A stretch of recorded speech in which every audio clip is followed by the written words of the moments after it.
Ask someone, anyone, what a video game is. Just tell them to think of the phrase video game and see what they say.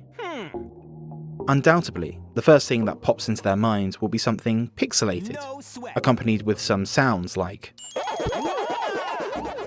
or maybe some, or even a. They may also think of some more modern day examples, where a complicated HUD covers the screen. There's menus after menus, an incredible range of weapons, and some ridiculously complicated combos. What people are unlikely to think of is a game that's got no on-screen prompts or HUD, where for most of the time the only item you have is a stick with one attack, and you're stuck dragging a girl around who you can't even talk to.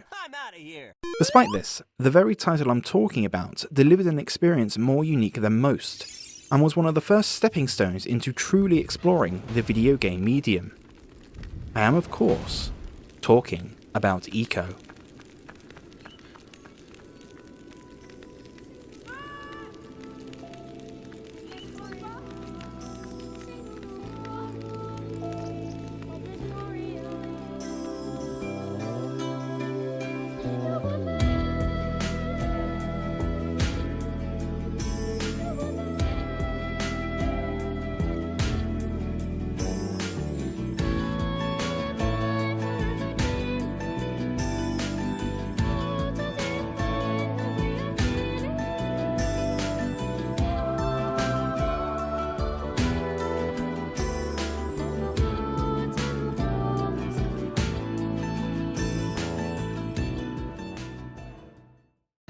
Ico started development back in the late 90s, and was the creation of Fumito Ueda. Ueda was a relative newcomer to the video game industry. Previously having only worked as an artist, he joined the game developers Warp as an animator for Enemy Zero on the Sega Saturn. He didn't have the best experience at Warp, describing it as arduous due to the game being behind schedule and the pressure to meet the deadline. But clearly he found something likeable with working on video games, and so in 1997 left Warp to try and join Sony as a first-party developer. Despite his very limited experience, Sony was impressed by his passion, artistic vision, and overall quirkiness, and was given an opportunity to pitch a game. For the next 3 weeks, Ueda borrowed what he needed from Sony and spent his time hunched over a 15-inch monitor belonging to a Commodore Amiga 500. Trying to create his pitch. Although Ico would not see release for another 4 years, this is truly where the project began to take form, and many of the major elements from this initial pitch would set the tone, style, and mechanics of the finished product. Having little to no experience in games design in the traditional sense, and being more versed in 3D graphics than 2D sketches, Ueda decided to pitch his concept through a 3 minutes long video created in Lightwave. Often working alone for several hours, though occasionally working with an assistant, Ueda felt games had become too complicated and decided he wanted a universal theme to help make his project more accessible to everyone, settling on the idea of boy meets girl as a starting point. The image of a shorter boy holding hands with a taller girl was based off a commercial he saw, where a lady was holding the hand of a child as they walked through the woods. The imagery stuck out in his mind, helping him to conclude that a holding hands mechanic would lead from a physical to mental bond, and set up the way the story would play out. 3 months later, the pitch was complete, and ready to be presented to Sony. When asked, "Why do you want to join Sony?" Ueda's answer was now quite simple: to create a game called Ico. Being an early pitch, Ico still had a lot of changes ahead of it. Unfortunately, the entire pitch video isn't available to the public, but the few clips we do have show some striking differences. The film is still set in a castle, and both Ico and Ueda are present, but not quite as we know them. Ico is much younger, plainer clothed, and noticeably missing his most recognisable trait, his horns.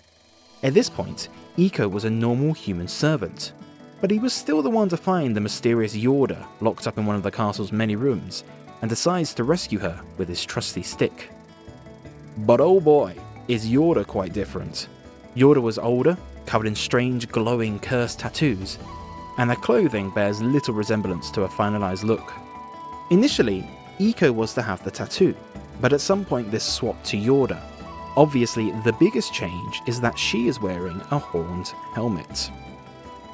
So in terms of story, it's different, but there is only so much narrative you can fit into 3 minutes.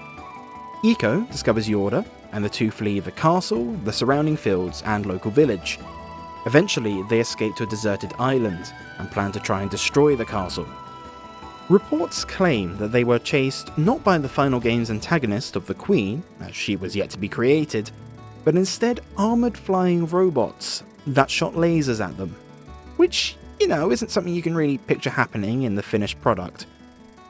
Interestingly, at the time Ueda had never been to a castle, and so based its appearance on the work of artist Giovanni Battista Piranesi, combined with the deteriorating state of deserted vehicles he saw near rice fields in the countryside. The trailer ended with Yorda touching Ico's cheek. The music used in the pitch was Simon & Garfunkel's Scarborough Fair. This song would later go on to inspire the game's main theme, You Were There. The pitch was a success and impressed the board's president, Shuhei Yoshida. However, Ueda's lack of previous gaming experience did cause some worry. Fortunately, Yoshida had a solution and called for Kenji Kaido, a man he'd worked with on a game they'd just finished, Ape Escape.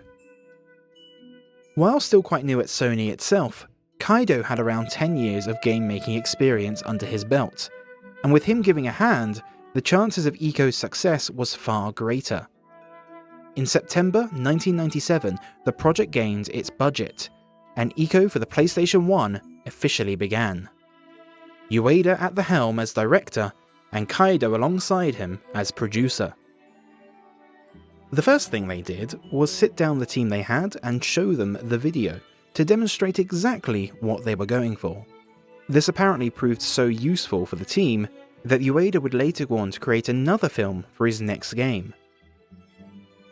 The team at the time consisted of 9 people, 2 programmers, 4 artists, 1 designer, and Ueda and Kaido. The size of the team varied over time, eventually settling around a team of 20. The next thing the 2 men did was lay out exactly what they wanted this game to be. They decided on 3 concepts. Number 1, differentiation. This game needed to be different from anything else on the current market. Number 2, artistic graphics. 3D was no longer innovative enough, so instead they wanted each screen or area of the game to be good enough to be considered art. Visual presentation was key. And finally, a new level of reality. Almost a universe within your monitor. Something that could create emotion in a player beyond an ordinary game, so much so that you care and want to impress the world's inhabitants, in particular, Yorda. Ueda came to the conclusion that the best way to achieve this was simplicity. Instead of focusing on tons of characters of varying nature, an entire castle, forests, a town, and various types of bad guys like in the initial pitch or a traditional game, he would instead strip it back to increase realism. 1 enemy type, escaping just the castle, and very few characters. Ueda names this philosophy design by subtraction. Anything that removed from the game's realism was taken out. A major influence on this was the game Another World by Eric Chahi, also known as Out of This World in the US and Outer World in Japan. Similar to Ico, the game focused on the companionship between 2 characters. It featured no HUD, little dialogue, and cinematic cutscenes when needed. With these methods set in place, Ico began to take shape. Despite not going to see any ruins for inspiration, Ueda's castle quickly started to form. However, the power of the PlayStation simply wasn't enough to depict a realistic world with convincing textures and geometry. This proved a challenge, as it was limited to foreground imagery. Thankfully, a solution came from another game being made at the same time: Silent Hill. Ueda met with Keiichiro Toyama, the director of Silent Hill. His game was also struggling with the same issues, but his team had figured out a way around it, which in many ways enhanced the atmosphere. Fog, and lots of it. The fog realistically limited the view of the player, so far-off objects need not be rendered until in view. For when indoors, the pitch-black interiors meant only your flashlight lit the immediate area in front of you, producing the same effect. When seeing this, Ueda exclaimed excitedly, "This game has a unique world view!" Flattered by the compliment, even if it wasn't his initial intent, Toyama and Ueda got chatting, and eventually the topic turned to Ico. Taking what he learned, Ueda set the castle in an ocean, surrounded by a thick mist, solving his render issues in a similar style. To make it even more effective, any backgrounds were initially created with high-quality models and textures. They would then downgrade the poly count of the models and use pre-rendered textures on top, giving the low-quality models a high-quality paint job via game-making wizardry. This technique can also be seen in other games. It's often called pre-rendered backgrounds, for example, Final Fantasy VII or Ocarina of Time. Keeping the artistic goal in mind, Ueda wouldn't consciously think about the game as a whole. Instead, he'd go through each background created and ask if every area had that eye-catching sizzle to it. If an area was too open, he'd add some blocks. Too flat, add some curves. A little too brown, add some trees. Looking back on Ico's creation, Ueda felt a little bad for the rest of his team, as he ended up making what he felt were selfish requests. Often, he knew what he wanted, but would have trouble vocalizing it. Thus, he simply touched up other people's work himself. Even if he intended to only spend a few minutes on it, most of the time he would be fixing their creations long into the night. Even then, he might simply just delete it if it felt it was lacking what he was after. He didn't hold back. From this point onwards, the game went into high gear and really started to resemble the game we have today. The team started promoting the game fairly early on to draw interest, and lots of familiar areas can be seen in very early screenshots. That's not to say everything was in place yet.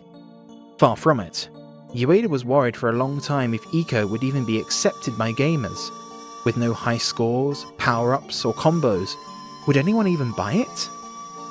Kaido would sometimes suggest making it a bit more game-like, here and there. We can see this where for a brief time, Ico had a crude health bar, but Ueda would often end up returning to his initial vision, not wanting it to be compromised by expectations. He would respond to Kaido's suggestions by saying, "Well, doing things this way would be cool too, right?" Enemies were also different at this stage, being horned soldiers instead of the wispy smoke creatures that the final product would use. The reason these were removed later into the project was Ueda felt they were too much and logically didn't make much sense for the story. However, smoky, shadowy creatures could appear and disappear with ease, making their sudden ambushes more realistic for the world and gameplay of Ico. After all, if Ico was bludgeoning living people to death with a stick, what would happen to their bodies on defeat, and how would they keep coming back? The smoke creatures also allowed for more differentiation between all the characters on screen. You could easily see Yorda, Ico, and the creatures from a distance if need be. A homage to these scrapped enemies remains in the final product, in the form of the men who imprison Ico at the start of the game, and some statues found around the castle. Now, this was all very good and all, but the issue of making the player emote for Ico and Yorda still needed to be addressed. Just like the world he was creating, the two needed to feel alive, so the player would care about them. Worried that actors wouldn't ever be able to fully grasp the exact background or current situation in the story, all the animations were done by hand instead of motion capture. This allowed for smoother animations between motions. Yorda was the biggest challenge of all.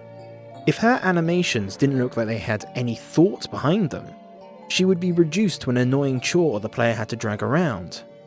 The players needed to want to help her, rather than have to. In fact, at one point, Ico would have to hunt down a blanket for Yorda and himself while they slept on the couches. This sudden sidetrack felt more like a demand of the player than their own choice, so it was removed. Instead, Yorda's interaction needs to feel like a natural progression and a sense of importance. Ueda tried to demonstrate her importance and natural realism in their first encounter. It features Yorda on one side of the screen and Ico on the other. Slowly she approaches him as the two worlds meet, giving the audience a sense of something is about to happen. The decision to give Ico and Yorda each a separate language was to decrease the gap felt between Ico and the player. Just like Ico, the player couldn't talk to her at any time, only hold her hand. The hand-holding mechanic was then reinforced by the crumbling bridge scene. You have to hold on, no matter what. Incidentally, while Ueda didn't choose any specific language to base his ones on, he considers Yorda's closer to French and Ico's similar to Chinese. Now obviously, making a game like Ico is highly ambitious. Ueda knew this. But by September 1999, it became clear Ico was a bit too ambitious. Already 2 years of development had passed, yet the game was nowhere near ready for market. It wasn't that the game didn't run on the PS1, you could technically play it. Instead, the issue was Ueda wasn't satisfied with the results the team were getting. But it wasn't their fault. No. It was the PlayStation's.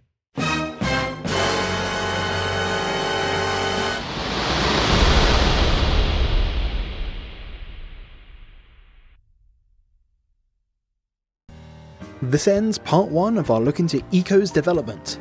There's still plenty of this tale to go though, so stay tuned for part 2, where we'll find out why sometimes too much creative freedom can cause problems, how Silent Hill came to the rescue once again, and why you shouldn't judge a game by its box art.